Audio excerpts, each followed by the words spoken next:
Hey guys, welcome back to my channel and thank you so much for tuning in. I just want to say thank you for all of the support that I keep getting despite not being consistent with my videos. And I think one of the reasons I keep coming back despite falling off the wagon many times is the beautiful comments I keep getting on my videos and the messages that keep coming in.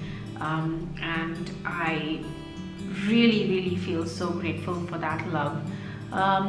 Anyway, back to the topic for today: how to shop for groceries on a budget.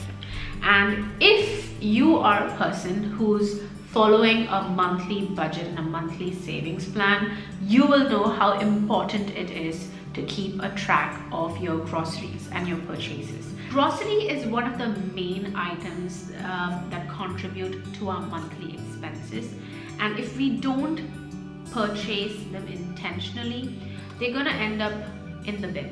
And wasted food or wasted groceries is wasted money and less savings, which you could otherwise have spent on something that you really wanted to buy. So one of the first things that I like to do when I plan my groceries for the week is, first off, I shop only once a week. And this way I keep myself financially disciplined because I reduce the number of visits to the grocery store. And that means less number of additional things that I end up picking up from the aisle as and when I see it.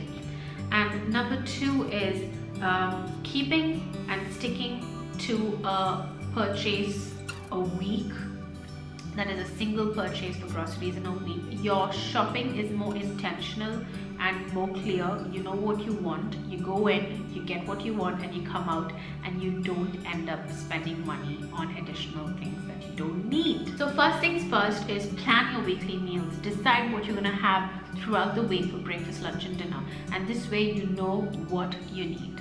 The second thing that I like to do is actually write down stuff throughout the course of the week of things that I feel will not last by the end of the week. And this way, I'm only going to go into the store with the list of the stuff that I need.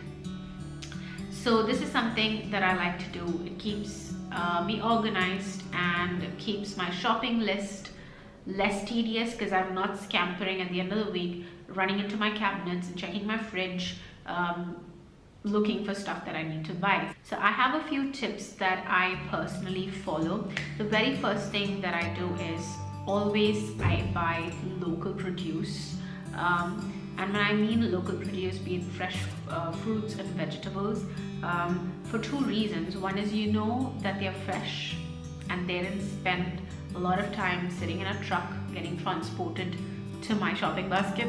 And the second thing is it's cheaper because it's locally produced. There are no overheads on that product. The second thing I like to do is hand pick the items, because I've had instances where I've got bags, pre-packed bags of fruits or vegetables, and when I reached into it, I've noticed that the ones in the center or the ones at the bottom actually are already going bad, and that's not good because that's valuable money spent going in the bin. I also like to check for expiry dates, especially on canned or tinned or bottled stuff that I buy.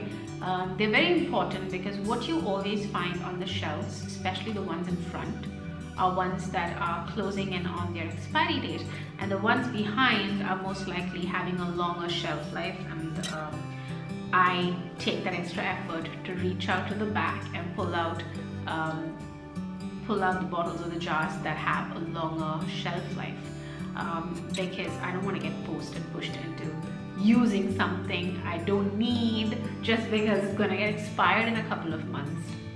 And the second thing I also like to do is I bend over and check even the last shelf, because you tend to usually pick up stuff that's in your eye level, but always look down, like it's the same stuff that on a different shelf, on a different level, for much cheaper.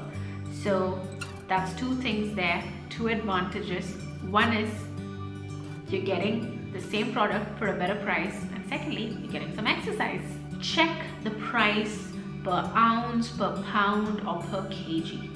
So this way you know what the cost is, rather than just looking at the label, the total cost on the label. Look for how much it costs per pound or per ounce or per kg, and make your comparison before you actually pick it, because that gives you a better, truer picture of what the cost of the product really is. Sale prices is something that really gets to us, and while it's a good thing if you have a large family, because usually things on sale come in large quantities, it works well for large families. But if your family is small, then do not buy stuff that's on sale just because it's on sale, because you're gonna end up throwing all of that additional food in the bin, because you don't really need it. So stick to only what you want. If you want to try something new, like say a bottle of shampoo or a new body wash, or even a kitchen roll, if you want to try something new, try to get it in a smaller quantity so that you're not restricted in trying out stuff. But at the same time, if you don't like it, you can always try to just use it up. I personally don't like to throw away stuff just because I don't like it. I try to use it up, so that way you have less things or less quantity to use up. Bagging chicken, meat or fish. This is something that I've started doing just to make my life easier for many reasons on many levels. So when you buy chicken or meat, you tend to get them in trays, purchase them in kilos, and you might be using that over the course of the week. And the catch with fresh food, or especially fresh meat, is that you cannot freeze them and defrost them and refreeze them, because that's not healthy and that's not good. You don't want to do that. So what I do is I portion out my chicken or meat or fish or whatever I decide to buy for the week into little bags, into portions, and these portions are usually my meal sizes, be it the salad for my lunch or a portion for my fried rice or whatever I decide to make for the week.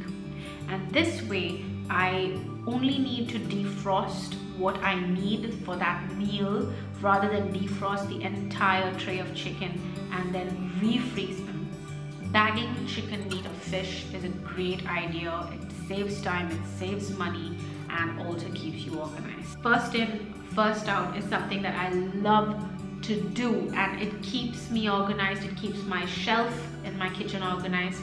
I always put the newer items behind and the older items in front, so that way I know that I need to use that first before I start using the next bottle of the same stuff. Always try to use the older stuff first and keep the newer stuff behind, and that way you can be super organized in using up your stuff and not letting items go to waste. So that's it guys, I hope you enjoy the video. It's a very simple video. I'm sure most of you are already doing this, but for those of you who haven't, I think this is a great idea. It's a great plan that you can start implementing, because hey, that extra penny could be used towards something that you really wanted to buy for a long time, rather than just letting it go into the trash on wasted food. If you like the video, comment down below, give it a thumbs up, and don't forget to subscribe. Bye bye.